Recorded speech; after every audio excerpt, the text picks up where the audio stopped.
KMIC നാടിന്റെ ചലനങ്ങൾ കൺമുന്നിൽ കാണാം, വാർത്താവിശേഷത്തിൻ ചെപ്പു തുറക്കാം. KMIC news.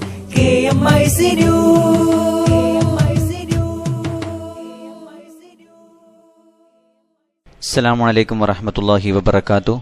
Kerala Malabar Islamic class room KMIC TV പ്രേക്ഷകർക്കും റേഡിയോ ശ്രോതാക്കൾക്കും KMIC ന്യൂസിലേക്ക് സ്വാഗതം. വാർത്തകൾ വായിക്കുന്നത് ജലീൽ മടവൂർ. പ്രധാന വാർത്തകൾ.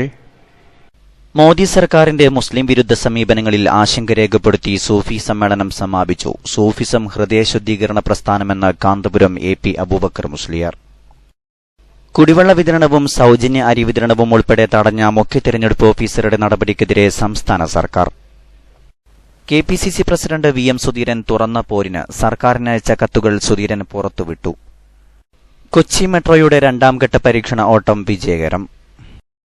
ബസ്സുകളുടെ മത്സരയോട്ടത്തിന് കടിഞ്ഞാണ് വരുന്നു. ഡ്രൈവർമാർക്ക് നിർബന്ധിത പരിശീലനം നേടാത്തവരുടെ ബസ് പെർമിറ്റ് പുതുക്കാനാവില്ല. CPIM സ്ഥാനാർത്ഥി നിർണയ പട്ടിക പൂർത്തിയായിട്ടില്ലെന്ന് കോടിയേരി ബാലകൃഷ്ണൻ. മാധ്യമങ്ങളും പൊതുപ്രവർത്തകരും ജനാധിപത്യത്തിന്റെ കാവലാളാകണമെന്ന് ICF. കുഴഞ്ഞുവീണവനെ മദ്യപാനിയാക്കി സോഷ്യൽ മീഡിയ സലീമിനോട് ചെയ്തത് മഹാപാതകം. വാർത്തകൾ വിശദമായി. കൊച്ചി മെട്രോയുടെ രണ്ടാംഘട്ട പരീക്ഷണ ഓട്ടവും വിജയകരം. ആലുവ മുട്ടംയാട് മുതൽ ഇടപ്പള്ളി വരെ 6 കിലോമീറ്റർ ദൂരത്തിലാണ് ഇന്ന് പരീക്ഷണ ഓട്ടം നടന്നത്. രാവിലെ 10 മണിയോടെ ആരംഭിച്ച രണ്ടാംഘട്ട പരീക്ഷണ ഓട്ടം 10:20 ഇടപ്പള്ളിയിലെത്തി. DMRC ഉദ്യോഗസ്ഥരടക്കം 25 പേർ ട്രെയിനിലുണ്ടായിരുന്നു. ആദ്യഘട്ടത്തിൽ നിന്ന് വ്യത്യസ്തമായി ഇക്കുറി പരീക്ഷണ ഓട്ടത്തിന് വേഗം കൂടുതലായിരുന്നു. മുട്ടത്ത് നിന്ന് ഇടപ്പള്ളി വരെ മണിക്കൂറിൽ 10 കിലോമീറ്റർ വരെ വേഗത കൈവരിച്ചു. പിന്നീട് 20-30 കിലോമീറ്റർ വേഗതയിലേക്ക് മാറി. ഇതിനുശേഷം 2 തവണ കൂടി മെട്രോ പരീക്ഷണ ഓട്ടം നടത്തി. പരീക്ഷണ ഓട്ടത്തിന് മുന്നോടിയായി മെട്രോ ട്രാക്കുകൾ ക്രമീകരിക്കുന്ന ജോലികൾ ഇന്നലെ പൂർത്തിയാക്കിയിരുന്നു. ഫെബ്രുവരി 27-നായിരുന്നു ട്രാക്കിലൂടെയുള്ള മെട്രോയുടെ ആദ്യ പരീക്ഷണ ഓട്ടം. മണിക്കൂറിൽ 5 കിലോമീറ്റർ വേഗത്തിൽ മുട്ടംയാടിൽ നിന്നും കളമശ്ശേരി വരെയായിരുന്നു അന്നത്തെ യാത്ര. ചില സോഫ്റ്റ്വെയർ സംബന്ധമായ തകരാറുകൾ അന്ന് കണ്ടെത്തിയിരുന്നു. അടുത്ത പരീക്ഷണ ഓട്ടം മെയ് മാസത്തിലാണ്. മുട്ട മുതൽ പാലാരിവട്ടം വരെയായിരിക്കും പരീക്ഷണ ഓട്ടം. ജൂലൈയിൽ മഹാരാജാസ് ഗ്രൌണ്ട് വരെയും പരീക്ഷണ ഓട്ടം നീട്ടുമെന്നും അധികൃതർ വ്യക്തമാക്കി. കുടിവെള്ള വിതരണവും സൌജന്യ അരി വിതരണവും ഉൾപ്പെടെ തടഞ്ഞ മുഖ്യ തിരഞ്ഞെടുപ്പ് ഓഫീസറുടെ നടപടിക്കെതിരെ സംസ്ഥാന സർക്കാർ. നാളേക്ക് മുമ്പ് പരിഹാരമുണ്ടായില്ലെങ്കിൽ കോടതിയെ സമീപിക്കും. കേന്ദ്ര തിരഞ്ഞെടുപ്പ് കമ്മീഷന് പരാതി നൽകാനും ഇന്ന് ചേർന്ന മന്ത്രിസഭായോഗം തീരുമാനമെടുത്തു. തിരഞ്ഞെടുപ്പ് ചട്ടങ്ങളുടെ സാങ്കേതികത്വത്തിന്റെ പേരിൽ കുടിവെള്ളം മുട്ടിക്കുകയാണെന്ന അഭിപ്രായമാണ് മന്ത്രിസഭായോഗത്തിൽ ഉയർന്നത്. ഏകപക്ഷീയമായ തീരുമാനമാണ് CEOയുടെ ഭാഗത്തുനിന്ന് ഉണ്ടായിരിക്കുന്നത്. കുടിവെള്ള വിതരണം ഉൾപ്പെടെ തടഞ്ഞ മുഖ്യ തിരഞ്ഞെടുപ്പ് ഓഫീസറുടെ നടപടിക്കെതിരെ കേന്ദ്ര തിരഞ്ഞെടുപ്പ് കമ്മീഷനും പരാതി നൽകും. അനുകൂല തീരുമാനം ഉണ്ടായില്ലെങ്കിൽ കോടതിയെ സമീപിക്കുന്നതടക്കമുള്ള കാര്യങ്ങൾ പരിഗണിക്കും. ജനങ്ങൾ ഏറ്റവും അധികം കുടിവെള്ളത്തിന് വേണ്ടി ബുദ്ധിമുട്ടുന്ന അവസരത്തിൽ അങ്ങനെയൊരു നിലപാടിനോട് യോജിക്കാൻ ഒരു നിവൃത്തിയും ഇല്ല. സാങ്കേതികത്വമാണ് പറയുന്നത്. ഇലക്ഷൻ മോഡൽ കോഡ് ഓഫ് കോണ്ടക്റ്റിലെ വ്യക്തമായ വ്യവസ്ഥയുണ്ട്. കുടിവെള്ളം വിതരണം ചെയ്യാം. സൌജന്യ അരി വിതരണം, കാരുണ്യ ഫണ്ട് വിതരണം, കശുവണ്ടി ഫാക്ടറികളുടെ പാക്കേജ്, സമഗ്ര ആരോഗ്യ ഇൻഷുറൻസ് എന്നിവയും തടഞ്ഞിരിക്കുകയാണ്. മാതൃകാ പെരുമാറ്റച്ചട്ടം നിലവിൽ വരും മുമ്പ് ഇത് സംബന്ധിച്ച തീരുമാനങ്ങൾ കൈക്കൊണ്ടതാണ്. തിരഞ്ഞെടുപ്പ് ഓഫീസറുടെ നടപടിക്കെതിരെ രൂക്ഷമായ വിമർശനമാണ് യോഗത്തിലുയർന്നത്. ബജറ്റിൽ പ്രഖ്യാപിച്ച കാര്യങ്ങൾ പോലും തടയുന്നത് തെറ്റായ നടപടിയാണെന്ന വിലയിരുത്തലാണ് മന്ത്രിസഭയ്ക്കുള്ളത്. സർക്കാരിനെതിരെ KPCC പ്രസിഡന്റ് VM സുധീരൻ തുറന്ന പോരിലേക്ക്. ഇടുക്കി ജില്ലയിലെ പീരുമേട്ടിൽ ഹോപ്പ് പ്ലാന്റേഷൻ കൈയടക്കിവെച്ച മിച്ചഭൂമി സർക്കാരിന് നഷ്ടമാകുന്നത് തടയണമെന്നാവശ്യപ്പെട്ടും വിവരാവകാശ പരിധിയിൽ നിന്ന് വിജിലൻസിനെ ഒഴിവാക്കിയതിനെതിരെയും മുഖ്യമന്ത്രിക്കും മന്ത്രിമാർക്കും അയച്ച കത്ത് VM സുധീരൻ പുറത്തുവിട്ടു. ഫേസ്ബുക്ക് പേജിലൂടെയാണ് സർക്കാരിനെതിരെയുള്ള തന്റെ കത്ത് VM സുധീരൻ പുറത്തുവിട്ടത്. പീരുമേട്ടിലെ 1303 ഏക്കറോളം വരുന്ന ഹോപ്പ് എസ്റ്റേറ്റ് ഭൂമിയുടെ കാര്യത്തിൽ ഹോപ്പ് എസ്റ്റേറ്റിന് അനുകൂലമായി മന്ത്രിസഭ തീരുമാനമെടുത്തുവെന്നും കത്തിൽ സുധീരൻ പറയുന്നു. എസ്റ്റേറ്റുകാരെ സഹായിക്കുന്ന ഉത്തരവാണ് സർക്കാർ പുറത്തിറക്കിയതെന്നും ഉത്തരവ് ഉടൻ പിൻവലിക്കണമെന്നും ആവശ്യപ്പെടുന്ന കത്താണ് സുധീരൻ പുറത്തുവിട്ടത്. കോടിക്കണക്കിന് രൂപയുടെ സർക്കാർ ഭൂമി നഷ്ടപ്പെടാനുള്ള സാഹചര്യമൊരുക്കുകയാണ് സർക്കാരെന്നും കത്തിൽ സുധീരൻ ആരോപിക്കുന്നുണ്ട്. ബസ്സുകളുടെ മത്സരയോട്ടത്തിന് കടിഞ്ഞാണ് വരുന്നു. ഡ്രൈവർമാർക്ക് നിർബന്ധിത പരിശീലനം നേടാത്തവരുടെ ബസ് പെർമിറ്റ് പുതുക്കാനാവില്ല. അപകടങ്ങൾ വർദ്ധിക്കുന്ന സാഹചര്യത്തിലാണ് നടപടി. കൂടുതൽ വിവരങ്ങൾ കരീം ഏലംകുളം നൽകുന്നു. സംസ്ഥാനത്ത് ബസ്സുകളുടെ മത്സരയോട്ടത്തിന് കടിഞ്ഞാണിടാൻ സ്റ്റേറ്റ് ട്രാൻസ്പോർട്ട് അതോറിറ്റിയുടെ പരിശീലന പദ്ധതി വരുന്നു. ഇതിന്റെ ഭാഗമായി ഡ്രൈവർമാർക്ക് പരിശീലനം നിർബന്ധമാക്കി. സംസ്ഥാനത്ത് ബസ് അപകടങ്ങൾ വർദ്ധിക്കുന്ന സാഹചര്യത്തിലാണ് അതോറിറ്റിയുടെ നടപടി. ഗതാഗത വകുപ്പിന്റെ റിഫ്രഷ്മെന്റ് കോഴ്സ് പൂർത്തിയാക്കാത്ത ഡ്രൈവർമാർക്കുള്ള ബസ്സുകൾക്ക് ഇനി മുതൽ പെർമിറ്റ് നൽകേണ്ടെന്നാണ് ട്രാൻസ്പോർട്ട് അതോറിറ്റി തീരുമാനം. അതോറിറ്റിയുടെ അംഗീകാരമുള്ള സ്ഥാപനത്തിൽ നിന്ന് പ്രത്യേക പരിശീലനം പൂർത്തിയാക്കാത്ത ഡ്രൈവർമാർ ഓടിക്കുന്ന ബസ്സുകൾക്ക് പെർമിറ്റ് അനുവദിക്കരുതെന്ന മുൻ ട്രാൻസ്പോർട്ട് കമ്മീഷണർ ആർ ശ്രീലേഖയുടെ നിർദ്ദേശം ഉൾപ്പെടുത്തി ഗതാഗത നിയമത്തിൽ ഭേദഗതിയും വരുത്തും. സ്റ്റേജ് കാരേജ് ബസ്സുകളുടെ പെർമിറ്റ് പുതുക്കാനും പുതിയ പെർമിറ്റ് അനുവദിക്കാനും പരിശീലനം പൂർത്തിയാക്കിയ സർട്ടിഫിക്കറ്റ് സമർപ്പിക്കണം. ഡ്രൈവർമാരുടെ ലൈസൻസ്, ബാഡ്ജ് എന്നിവ പുതുക്കുന്നതിനും ഈ സർട്ടിഫിക്കറ്റ് നിർബന്ധമാക്കും. എടപ്പാളിലെ institute of driver training and research സെന്ററിൽ നിന്നാണ് അതോറിറ്റി നിർദ്ദേശിച്ച പരിശീലനം നേടേണ്ടത്. സംസ്ഥാനത്ത് 15,000-ഓളം സ്വകാര്യ ബസ്സുകളും 5,000-ഓളം KSRTC ബസ്സുകളുമാണ് സർവീസ് നടത്തുന്നത്. ബസ് അപകടങ്ങൾ ക്രമാതീതമായി വർദ്ധിക്കുന്ന സാഹചര്യത്തിൽ നിയമ ഭേദഗതിയിലൂടെ തന്നെ ഡ്രൈവർമാർക്ക് പ്രത്യേക പരിശീലനം നൽകി അപകട നിരക്ക് കുറയ്ക്കുക എന്ന ലക്ഷ്യത്തോടെയാണ് പുതിയ പദ്ധതിക്ക് തുടക്കം കുറിക്കുന്നത്. KMIC ന്യൂസിന് വേണ്ടി കരീമേലംകുളം. ഡൽഹി മെട്രോയിൽ മദ്യപിച്ച് ലക്കുകെട്ട് താഴെ വീണുവെന്ന പേരിൽ മലയാളിയായ മുഹമ്മദ് സലീം എന്ന പോലീസുകാരന്റെ വീഡിയോ സോഷ്യൽ മീഡിയ ആഘോഷിച്ചത് കഴിഞ്ഞ വർഷമാണ്. സോഷ്യൽ മീഡിയയിൽ വൈറലായിരുന്നു സലീം വീഴുന്ന വീഡിയോ. എന്നാൽ സലീമിന്റെ വീഴ്ചയെക്കുറിച്ചുള്ള സത്യം പുറത്തുവന്നപ്പോഴാണ് സോഷ്യൽ മീഡിയ ഈ മനുഷ്യനോട് കാണിച്ച മഹാപാതകം പുറത്തായത്. മദ്യപിച്ചതുകൊണ്ടല്ല സലീം താഴെ വീണത്. 3 വർഷം മുമ്പ് കടുത്ത സ്ട്രോക്ക് വന്ന് അദ്ദേഹത്തിന് ശരീരത്തിന് തളർച്ചയുണ്ട്. മുഖപേശികൾ കൂടിപ്പോയതിനാൽ സംസാര വൈകല്യവും നിലനിൽക്കുന്നുണ്ട്. ശാരീരികമായി അവശനായ ഒരാളെയാണ് ഇത്രയും നാൾ മദ്യപാനിയെന്ന് സോഷ്യൽ മീഡിയ ആഘോഷിച്ചത്. സോഷ്യൽ മീഡിയയിൽ വൈറലായ വീഡിയോ ദൃശ്യം കാണാം.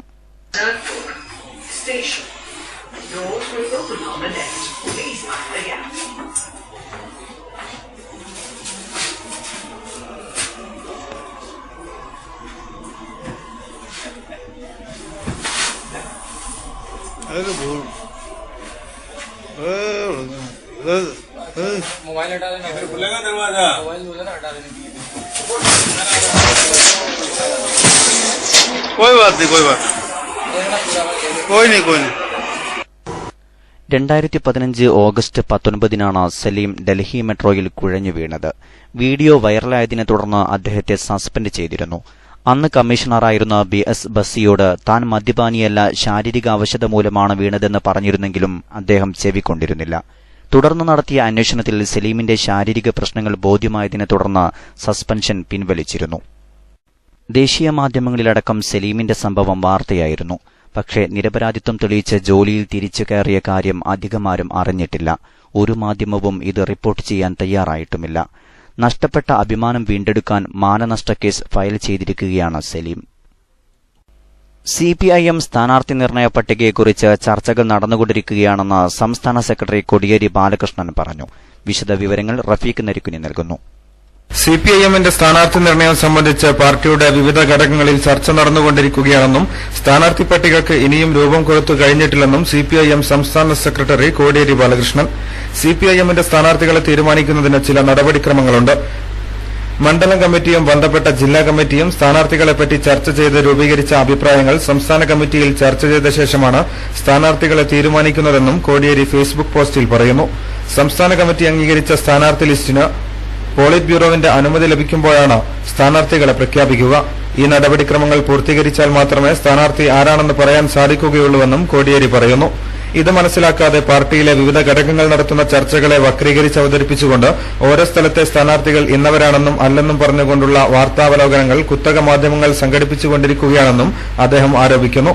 പാർട്ടി അണികളിൽ ആശയക്കുഴപ്പം സൃഷ്ടിക്കുന്നതിനു വേണ്ടിയാണ് മാധ്യമങ്ങൾ ശ്രമിക്കുന്നതെന്നും ഇതിന്റെ ഭാഗമായി നടക്കുന്ന പ്രകടനങ്ങളും സോഷ്യൽ മീഡിയ ചർച്ചകളും ഇടതുപക്ഷത്തെ ദുർബലപ്പെടുത്താൻ മാത്രമേ ഉപകരിക്കുകയുള്ളൂവെന്നും അദ്ദേഹം പറയുന്നു. പാർട്ടിയിലെ ജനാധിപത്യ ചർച്ചകളെ അടിസ്ഥാനപ്പെടുത്തി കെട്ടഴിച്ചുവിടുന്ന ഊഹാപോഹങ്ങൾക്കും മറ്റു ദുർവ്യാഖ്യാനങ്ങൾക്കും യാതൊരു അടിസ്ഥാനവുമില്ലെന്നും കോടിയേരി ബാലകൃഷ്ണൻ വ്യക്തമാക്കി. കുത്തക മാധ്യമങ്ങളും തൽപരകക്ഷികളും അഴിച്ചുവിടുന്ന ഇത്തരം കുപ്രചരണങ്ങളിൽ പാർട്ടി ബന്ധുക്കൾ വീണുപോകരുതെന്നും കോടിയേരി അഭ്യർത്ഥിച്ചു. UDFനെയും BJPയെയും പരാജയപ്പെടുത്താൻ കഴിയുന്ന ഏറ്റവും മികച്ച സ്ഥാനാർത്ഥികളെ പാർട്ടി പ്രഖ്യാപിക്കും. ആ തീരുമാനത്തിന് പിന്നിൽ ഒറ്റക്കെട്ടായി നിന്ന് സ്ഥാനാർത്ഥികളെ മികച്ച ഭൂരിപക്ഷത്തോടെ വിജയിപ്പിക്കുക എന്നതാണ് ഓരോ പാർട്ടി ബന്ധുവിന്റെയും കടമയെന്നും കോടിയേരി ബാലകൃഷ്ണൻ ഫേസ്ബുക്ക് പോസ്റ്റിൽ പറയുന്നു. Rafeeq Narikkuni, MIC news.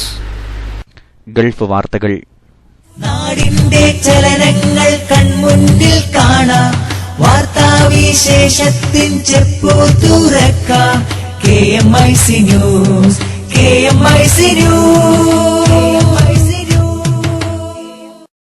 ജനാധിപത്യത്തിന്റെ കാവലാളുകളാവേണ്ട രാഷ്ട്രനേതൃത്വവും ഭരണകൂടവും ഭീതിതമായ പക്ഷപാതിത്വത്തിന്റെ പാത സ്വീകരിച്ച് രാജ്യത്തെ ഉന്നതമായ ക്യാമ്പസുകളിൽ പോലും വ്യാജ ദേശസ്നേഹ നിർമ്മിതിക്കുവേണ്ടി അരക്ഷിതാവസ്ഥയുണ്ടാക്കാൻ ശ്രമിക്കുന്ന സാഹചര്യങ്ങളെ ചെറുത്തുതോൽപ്പിക്കാനും പൊതുസമൂഹത്തെ ബോധവൽക്കരിക്കാനും മാധ്യമങ്ങളും പൊതുപ്രവർത്തകരും ജാഗ്രതയോടെ പ്രവർത്തിക്കേണ്ടതുണ്ടെന്ന് റിയാദ് ICF ബത്ത ക്ലാസിക് ഓഡിറ്റോറിയത്തിൽ ജനാധിപത്യം വേലി തന്നെ വിളതിന്നുന്നു എന്ന വിഷയത്തിൽ സംഘടിപ്പിച്ച ജാഗ്രതാ സദസ്സ് അഭിപ്രായപ്പെട്ടു. ദശാബ്ദങ്ങൾ കൊണ്ട് ഭാരതത്തിലെ ജനങ്ങൾ നേടിയെടുത്ത അടിസ്ഥാന ജനാധിപത്യ ബോധത്തിനും മൌലിക അവകാശ ബോധ്യങ്ങൾക്കും യോജിക്കാത്ത നീക്കങ്ങൾക്ക് അവസരമൊരുക്കുകയും മതേതര മൂല്യവിചാരത്തിന്റെ സങ്കല്പങ്ങളെ നിരർത്ഥകമാക്കുകയും ചെയ്യുന്ന ഫാസിസ്റ്റ് ശ്രമങ്ങളെ ഒറ്റക്കെട്ടായി നേരിടാൻ നാം പ്രാപ്തരാകണം.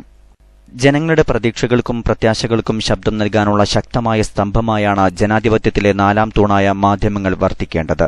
അവകാശങ്ങൾ ഹനിക്കപ്പെടുന്നിടത്തും മൂല്യങ്ങൾ നശിപ്പിക്കപ്പെടുന്നിടത്തും അവരുടെ ഇടപെടലുകൾ വേണം. ആരോഗ്യകരമായ ചർച്ചകൾക്ക് പകരം ഏകപക്ഷീയമായ അവതരണങ്ങളിലൂടെ മതവിശ്വാസങ്ങളെയും പുണ്യപുരുഷന്മാരെയും അവമതിക്കുന്ന നിലപാടുകൾ ജനാധിപത്യ മതനിരപേക്ഷ സമൂഹത്തിൽ അപകടകരവും മാധ്യമങ്ങളിലുള്ള വിശ്വാസം തകർക്കപ്പെടാൻ ഇടവരുത്തുന്നതുമാണ്. ചർച്ചയിൽ പങ്കെടുത്തവർ അഭിപ്രായപ്പെട്ടു. സലീം പട്ടുവം വിഷയം അവതരിപ്പിച്ചു. അബ്ദുള്ള വല്ലാഞ്ചിറ, അഡ്വക്കേറ്റ് അജിത്, ജോറോം മാത്യു, സുബ്രഹ്മണ്യൻ, ജയൻ കൊടുങ്ങല്ലൂർ, അബ്ദുൽ കബീർ അൻവരി എന്നിവർ ചർച്ചയിൽ പങ്കെടുത്തു. അബൂബക്കർ അൻവരി ചർച്ച നിയന്ത്രിച്ചു. ഇടവേളയ്ക്കു ശേഷം വാർത്തകൾ തുടരും.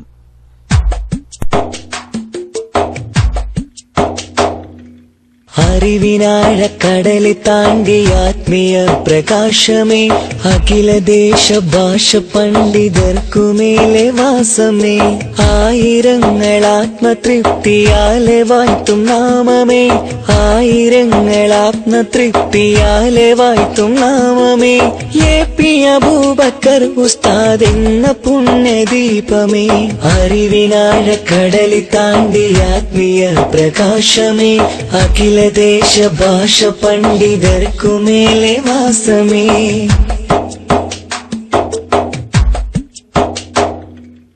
എന്നും യതീമിന് താങ്ങ് തണൽ വിരിച്ച വൃക്ഷമേ, എങ്ങുമെങ്ങും അറിവിൻ ഗോപുരങ്ങൾ തീർത്ത സത്യമേ,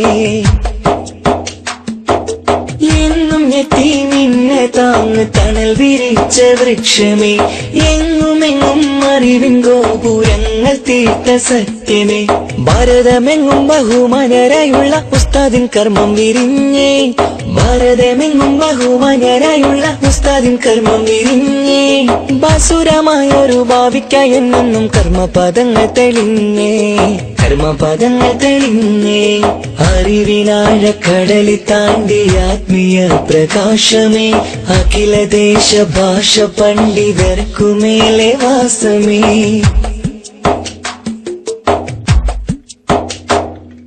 കാരന്തൂരിലെ മർക്കസിൽ അറിവിന്റെ മുത്തുകൾ പൂത്തേ, കാലഘട്ടത്തിനാകെ കൗതുക പൂക്കളായി വളർന്നേ, കാരന്തൂരിലെ മർക്കസിൽ അറിവിന്റെ മുത്തുകൾ പൂത്തേ. വാർത്തകൾ തുടരുന്നു. സംഘടനാ വാർത്തകൾ. നരേന്ദ്രമോദി സർക്കാർ പലപ്പോഴും മുസ്ലിം വിരുദ്ധ സമീപനങ്ങൾ സ്വീകരിച്ചു വരുന്നുണ്ടെന്നും ഇത്തരം ആരോപണങ്ങൾ വ്യാപകമാണെന്നും ഡൽഹിയിൽ സമാപിച്ച അന്താരാഷ്ട്ര സൂഫി സമ്മേളനം. കഴിഞ്ഞ 4 ദിവസമായി തലസ്ഥാനത്ത് നടന്നുവരുന്ന സൂഫി കോൺഫറൻസ് ഇന്നലെ രാംലീല മൈതാനിയിൽ നടന്ന പൊതുസമ്മേളനത്തോടെ സമാപിച്ചു. നരേന്ദ്രമോദിയുടെ നേതൃത്വത്തിലുള്ള കേന്ദ്ര സർക്കാർ പലപ്പോഴും മുസ്ലിം വിരുദ്ധ സമീപനങ്ങൾ സ്വീകരിച്ചു വരുന്നുവെന്നത് ആശങ്കയുളവാക്കുന്നതാണെന്ന് സമ്മേളനം വിലയിരുത്തി. രാജ്യത്ത് അടുത്ത കാലത്തായി ന്യൂനപക്ഷങ്ങൾക്ക് നേരെ നടക്കുന്ന അസഹിഷ്ണുതാ പ്രവണതകളിലും ന്യൂനപക്ഷ സ്ഥാപനങ്ങളെ തകർക്കാനുള്ള ഗൂഢനീക്കങ്ങൾക്കെതിരെയും സമ്മേളനം ആശങ്ക രേഖപ്പെടുത്തി. രാജ്യത്തിന്റെ വിവിധ ഭാഗങ്ങളിലായി ചെറുതും വലുതുമായി മുസ്ലിംകൾ ഉൾപ്പെടെ ന്യൂനപക്ഷങ്ങൾക്കെതിരായി നടക്കുന്ന അസഹിഷ്ണുതാ പ്രവണതകളിൽ സമ്മേളനം ആഭ്യന്തര മന്ത്രാലയത്തിന്റെ ശ്രദ്ധ ക്ഷണിച്ചു. ഇസ്ലാമിന്റെ പേരിൽ ലോകവ്യാപകമായി നടന്നുവരുന്ന തീവ്രവാദ, ഭീകരവാദ, വിധ്വംസക പ്രവർത്തനങ്ങളെ സമ്മേളനം ശക്തമായി അപലപിച്ചു. ഇസ്ലിന്റെയും അൽഖായിദയുടെയും ലക്ഷ്യം ജനങ്ങളെ കൊല്ലൽ മാത്രമാണെന്നും ഇവർ ഇസ്ലാമിനെ പ്രതിനിധീകരിക്കുന്നില്ലെന്നും സമ്മേളനം അഭിപ്രായപ്പെട്ടു. രാജ്യത്ത് മുസ്ലിംകൾക്കെതിരായി ചരിത്രപരമായ മണ്ടത്തരങ്ങൾ പ്രചരിപ്പിക്കപ്പെടുന്നുണ്ട്. ഇത് പരിഹരിക്കാൻ വിദ്യാഭ്യാസ മേഖലയിൽ സൂഫിസത്തെ പരിചയപ്പെടുത്തണമെന്ന സമ്മേളനം അംഗീകരിച്ച പ്രകടന പത്രിക കേന്ദ്ര സർക്കാരിനോട് ആവശ്യപ്പെട്ടു. അജ്മീർ ഹാജിയുടെ പേരിൽ ഒരു സൂഫി സർവകലാശാല സ്ഥാപിക്കണമെന്നും സമ്മേളനം കേന്ദ്ര സർക്കാരിനോട് ആവശ്യപ്പെട്ടു. തലസ്ഥാനമായ ഡൽഹിയിലും വിവിധ സംസ്ഥാന തലസ്ഥാനങ്ങളിലും സൂഫി സംസ്കാരവും സാഹിത്യവും പ്രചരിപ്പിക്കുന്നതിനായി കേന്ദ്രങ്ങൾ സ്ഥാപിക്കാനും സമ്മേളനം തീരുമാനിച്ചു. 4 ദിവസമായി ഡൽഹിയിൽ നടന്നുവരുന്ന സമ്മേളനത്തിൽ 20 രാജ്യങ്ങളിൽ നിന്നുള്ള മുസ്ലിം പണ്ഡിതരും സൂഫി ചിന്തകരും പങ്കെടുത്തു. സൂഫിസം എന്നാൽ പ്രത്യേക മതമോ പദ്ധതിയോ ആചാരമോ അല്ലെന്നും അത് ഹൃദയശുദ്ധീകരണ പ്രസ്ഥാനം മാത്രമാണെന്നും അഖിലേന്ത്യാ Sunni Jamiyyathul Ulama general secretary Kanthapuram AP Aboobacker Musliyar. പ്രവാചകനും സച്ചരിതരായ പണ്ഡിത മഹത്തുക്കളും ഇസ്ലാമിലെ പ്രധാന വിഷയങ്ങളായി പഠിപ്പിച്ച കാര്യമാണ് ഹൃദയശുദ്ധീകരണം. ഇത് കൈവരിക്കാനുള്ള മാർഗം മാത്രമാണ് സൂഫിസമെന്നും അദ്ദേഹം പറഞ്ഞു. ഡൽഹിയിൽ നടന്നുവന്ന ചതുർദിന അന്താരാഷ്ട്ര സൂഫി കോൺഫറൻസിന്റെ സമാപനത്തോടനുബന്ധിച്ച് രാംലീല മൈതാനിയിൽ നടന്ന സമ്മേളനത്തിൽ സംസാരിക്കുകയായിരുന്നു അദ്ദേഹം. ഇസ്ലാമിന്റെ തനതും പൂർണ്ണവുമായ രൂപമാണ് സൂഫിസം. മതത്തിന്റെ യഥാർത്ഥ വഴികളിലേക്ക് നയിക്കുന്ന മാർഗങ്ങളായിരുന്നു ത്വരീഖത്തുകൾ. ഇതുവഴിയാണ് ജനങ്ങൾ മതത്തിന്റെ ആത്മീയ സത്ത മനസ്സിലാക്കിയിരുന്നത്.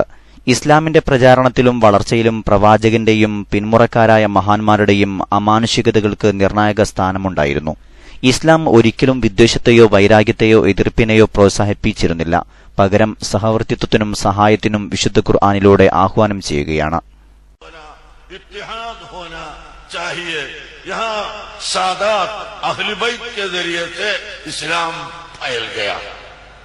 हुजूर सल्लल्लाहु अलैहि वसल्लम के मुअज्जिज़त से इस्लाम जाहिर हुआ, उसके बाद सहाबे किराम के करामत से इस्लाम जाहिर हुआ, वैसा ही आइम्मे अरबआ के करामत इस्लाम जाहिर हुआ, और उसके बाद औलियाए किराम मलिकुल हिंद ख्वाजा मुईनुद्दीन चिश्ती अल-अजमीरी क़द्दसल्लाहु सिर्रहु, इतने बड़े खलीफा कुतुबुद्दीन बख्तियार काकी दहलवी बहुत बड़ा खलीफा है, वो खलीफा हजरत निजामुद्दीन औलिया खलीफा है। ऐसे खलीफे वाला बड़ा शेख की वजह से वो सुयू वो मशाइख क्या हमको दिया, वही दीन इस्लाम है, वही हमारा तरीका है, वही तसव्वुफ है। तसव्वुफ दूसरा कोई नया चीज नहीं, कोई खुराफियत नहीं, यही है। ये हमारे बच्चों को पढ़ाना, हमारे नौजवान को पढ़ाना, बुजुर्गों को पढ़ाना, सबको पढ़ाकर ये अल्हम्दुलिल्लाह ये बहुत शुक्र अदा। അജ്മീറിലെ മൊയ്നുദ്ദീൻ ചിസ്തി ഉൾപ്പെടെയുള്ള ഇന്ത്യയിലെ ആത്മീയ ഭരണാധികാരികൾ രാജ്യത്തിന് നൽകിയ സംഭാവനകൾ ഒരിക്കലും വിസ്മരിക്കാനാകില്ലെന്നും അദ്ദേഹം കൂട്ടിച്ചേർത്തു. സമാപന സമ്മേളനത്തിൽ അഖിലേന്ത്യാ മശായിഖ് ഉലമാ ബോർഡ് പ്രസിഡന്റ് അഷ്റഫ് മിയ അധ്യക്ഷത വഹിച്ചു. Sheikh Idris Fayiz Morocco, Muhammad bin Yahya al Qahtani Egypt, Tahirul Qadri Pakistan, doctor Abdurraheem Jordan, Haji Nooruddin China, professor Dawood America, doctor Makhdoom Raheem Afghanistan, doctor Ghulam Rabbani Britain, doctor Abdul Haq America, Mahdi Miyan Chishti Ajmer, Tanveer Hashmi Karnataka തുടങ്ങിയവർ പങ്കെടുത്തു. അവസാനമായി പ്രധാന വാർത്തകൾ ഒരിക്കൽ കൂടി. മോദി സർക്കാരിന്റെ മുസ്ലിം വിരുദ്ധ സമീപനങ്ങളിൽ ആശങ്ക രേഖപ്പെടുത്തി സൂഫി സമ്മേളനം സമാപിച്ചു. സൂഫിസം ഹൃദയശുദ്ധീകരണ പ്രസ്ഥാനമെന്ന് കാന്തപുരം AP അബൂബക്കർ മുസ്ലിയാർ. കുടിവെള്ള വിതരണവും സൌജന്യ അരി വിതരണവും ഉൾപ്പെടെ തടഞ്ഞ മുഖ്യ തെരഞ്ഞെടുപ്പ് ഓഫീസറുടെ നടപടിക്കെതിരെ സംസ്ഥാന സർക്കാർ. KPCC പ്രസിഡന്റ് VM സുധീരൻ തുറന്ന പോരിന് സർക്കാരിനയച്ച കത്തുകൾ സുധീരൻ പുറത്തുവിട്ടു. കൊച്ചി മെട്രോയുടെ 2ാം ഘട്ട പരീക്ഷണ ഓട്ടം വിജയകരം. ബസ്സുകളുടെ മത്സരയോട്ടത്തിന് കടിഞ്ഞാണ് വരുന്നു. ഡ്രൈവർമാർക്ക് നിർബന്ധിത പരിശീലനം നേടാത്തവരുടെ ബസ് പെർമിറ്റ് പുതുക്കാനാവില്ല. CPIM സ്ഥാനാർത്ഥി നിർണയ പട്ടിക പൂർത്തിയായിട്ടില്ലെന്ന് കോടിയേരി ബാലകൃഷ്ണൻ. കുഴഞ്ഞുവീണവനെ മദ്യപാനിയാക്കി സോഷ്യൽ മീഡിയ സലീമിനോട് ചെയ്തത് മഹാപാതകം. മാധ്യമങ്ങളും പൊതുപ്രവർത്തകരും ജനാധിപത്യത്തിന്റെ കാവലാളാകണമെന്ന് ICF. ഇതോടെ KMIC ന്യൂസ് ബുള്ളറ്റിൻ സമാപിക്കുന്നു. അടുത്ത ന്യൂസ് ബുള്ളറ്റിൻ സൗദി സമയം രാത്രി 10:30, തുടർന്ന് നാളെ വൈകിട്ട് ഇന്ത്യൻ സമയം 7 മണിക്ക്. ന്യൂസുകൾ അയക്കേണ്ട വിലാസം KMIC News Time @gmail.com. അസ്സലാമു അലൈക്കും വറഹ്മത്തുള്ളാഹി വബറകാതുഹു.